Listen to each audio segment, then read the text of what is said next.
वज़ीर आज़म नरेंद्र मोदी की क़यादत वाली काबीना ने वन नेशन वन इलेक्शन यानी एक मुल्क एक इंतखाब की तजवीज़ को मंजूरी दे दी है। ये तजवीज़ के मुताबिक मुल्क भर में तमाम इंतखाबात यानी लोकसभा, असम्बली और दीगर इंतखाबात बैक वक्त कराए जाएंगे। इस मामले पर साबिक़ सदर रामनाथ कोविंद की क़यादत में कमेटी तश्कील दी गई थी जो अपनी रिपोर्ट पेश कर चुकी है। कोविंद कमेटी ने मार्च 2024 में अपनी रिपोर्ट पेश की थी जिसमें इंतखाबात के बैक वक्त इनेकाद के इम्कानात पर तफसील से बहस की गई। रिपोर्ट के मुताबिक पहले मरहले के तौर पर लोकसभा और रियासती असम्बलियों के इंतखाबात एक ही वक्त में कराए जाएंगे।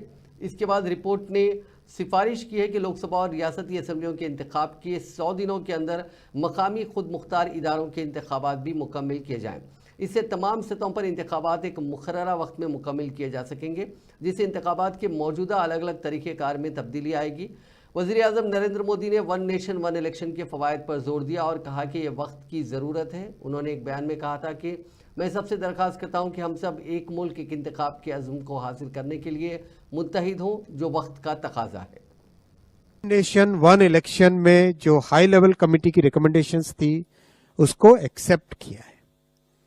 High level committee recommendations on one nation one election, on simultaneous elections, that those recommendations have been accepted today by the Union Cabinet. And as you are aware, 1951 से 1967 तक इलेक्शन साइमल्टेनियसली होते थे। उसके बाद में 1999 में लॉ कमीशन ने अपनी 170th रिपोर्ट में रिकमेंड किया था कि one election to Lok Sabha and all legislative assemblies in 5 years होना चाहिए, जिससे कि देश में डेवलपमेंट चलता रहे।